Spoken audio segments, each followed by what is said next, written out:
Hermano Elíasar Joaquín, con mucho cariño te digo, siga adelante predicando la palabra de Dios.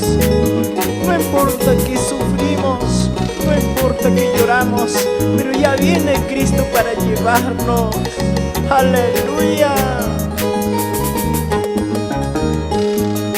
Cuanto más yo predico, cuanto más me levanto, pruebas, luchas se me vienen, pruebas, luchas se me vienen. Adelante mis pastores, prediquemos su palabra, porque pronto nos seremos a las bodas del Cordero.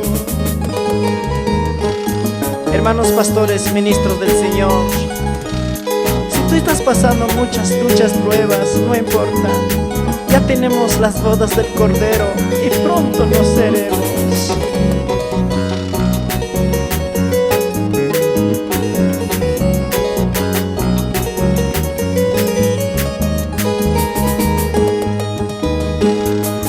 Cuanto más yo predico, cuanto más me levanto, pruebas, luchas se me vienen, pruebas, luchas se me vienen.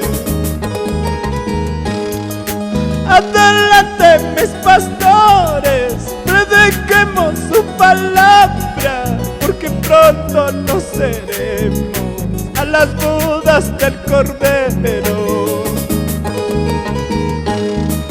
Adelante mis pastores, prediquemos su palabra, porque pronto nos seremos a las bodas del Cordero.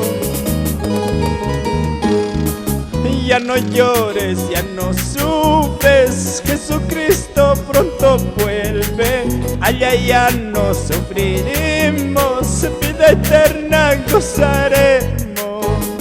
Ya no llores, ya no sufres, Jesucristo pronto vuelve, allá ya no sufriremos, vida eterna gozaremos. Allá ya no sufriré, allá ya no lloraré, porque tengo vida eterna, una eterna felicidad con Cristo Jesús.